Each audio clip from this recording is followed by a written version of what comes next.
Ang papaya, hindi na kailangang pahinugin dahil maski hilaw, masarap pa rin. Lalo na't kung ang mga recipe na ito ang inyong susundin. Ang hinog na prutas, walang kasing tamis ang lasa. Pero alam nyo bang may prutas na kahit hilaw pa, pwede nang magpakitang dila sa kusina? Yan ang green papaya. Sa sustansya, ito raw ay umaariba. Taglay ang vitamin C, iron, calcium at fiber. Meron din itong enzyme na kung tawagin ay papain, na natural na meat tenderizer o pampalambot ng karne. Pero alam nyo ba na ang hilaw na papaya, higit pa raw ang ibubuga bukod sa pagiging sangkap ng tinola at atsara? Si Chef Dang Adrias ng Most Culinary Institute ang magtuturo ng mga green papaya recipe na panalo.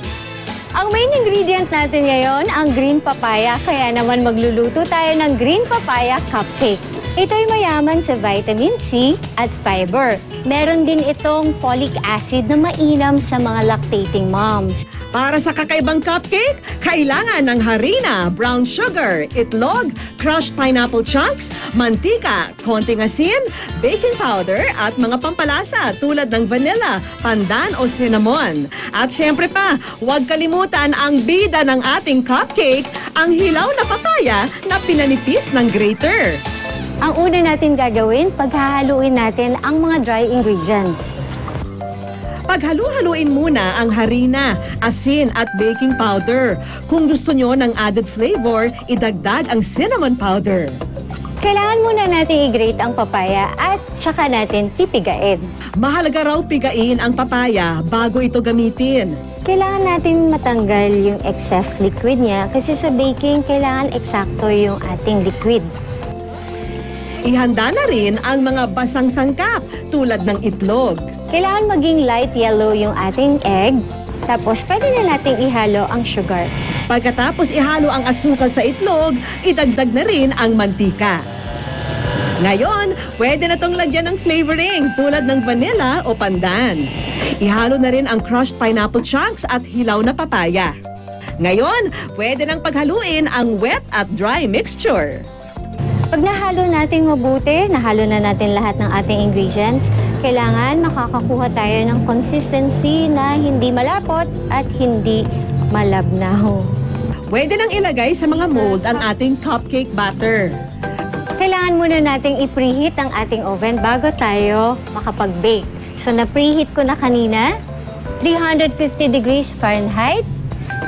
I-bake natin ang ating cupcake for 20 to 30 minutes. At pwede rin naman tayo gumamit ng oven toaster kung wala naman tayong oven. Hintayin umalsa ang mga cupcake. Luto na ang mga ito kapag naging kulay brownish na ang ibabaw. Satisfy your cravings without the guilt. Perfect pang merienda ang sweet but nutritious green papaya cupcake.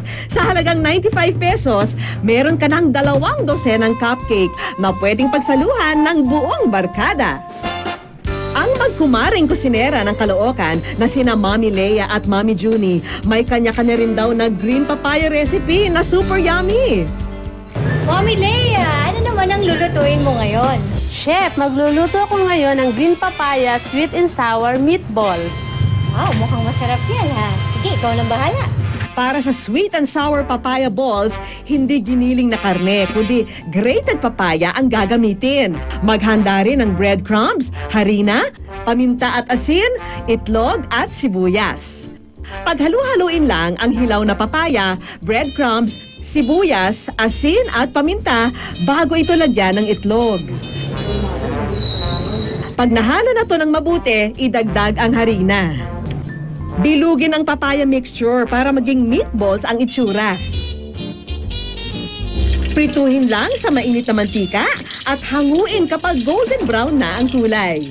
Para sa sweet and sour sauce, kailangan ng bell pepper, pineapple chunks, suka, sibuyas at bawang, tomato ketchup, asukal, carrots at cornstarch. Mag-isa lang ng sibuyas at bawang. Isunod na ang carrots at bell pepper. Idagdag na rin ang pineapple chunks, ketchup at asukal. Ang pampalapot na cornstarch naman, tunawin muna sa tubig bago ihalo sa ginigisa. Kapag kumulo na at luto na ang mga gulay, Ibuhos lang ang sauce sa ating green papaya balls at ready to eat na ang healthy ulam na ito. Perfect para sa mga nagda-diet o sa mga hirap kumain ng gulay. Sa lasa at itsura, hindi mo akalaing gawa ito sa hilaw na papaya. Ikaw naman, anong pambato mo ngayon? Ako naman ay magluluto ng green papaya casserole. Okay, sige, Mommy Junie, pakita mo na yung mga ingredients at pakita mo na paano lutuin. Simpleng-simple raw ang pagluluto ng green papaya casserole ni Mommy Junie. Kailangan lang ng diced green papaya, shredded carrots, sibuyas, butter, cream of mushroom at all-purpose cream.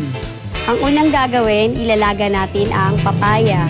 Pakuluan lang ang green papaya cubes at isang tabi. Para sa sabaw, maggisa ng sibuyas sa mantikilya. Isunod ang carrots at cream of mushroom.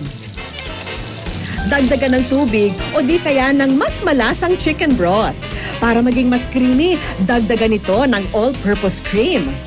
Pagkahalo ng mga sangkap, pwede nang idagdag ang star of the recipe na nilagang papaya. Pakuluin lang ang sabaw ng ilang minuto para hindi ma-overcook ang mga gulay. Perfect daw sa malamig na panahon ang ating mainit na green papaya casserole. Sa halagang 75 pesos, 4 hanggang 5 tao na ang pwedeng mag-enjoy sa masustansyang green papaya casserole. Ang mapanuring panlasa ng mga kusinero at kusinera sa karinderya, tinasabak namin sa mga pagkaing binibidahan ng hilaw na papaya. Malinamnam, malambot yung papaya. Masarap siya, hindi siya masyadong matamis. Masarap siya na para siyang may giniling, pero papaya pala siya. Ang hilaw na papaya, pang sopas, pang ulam at pang dessert pa. Kaya huwag nang hintayin mahinog ang papaya para pagsaluhan ang natatangi nitong sarap at sustansya.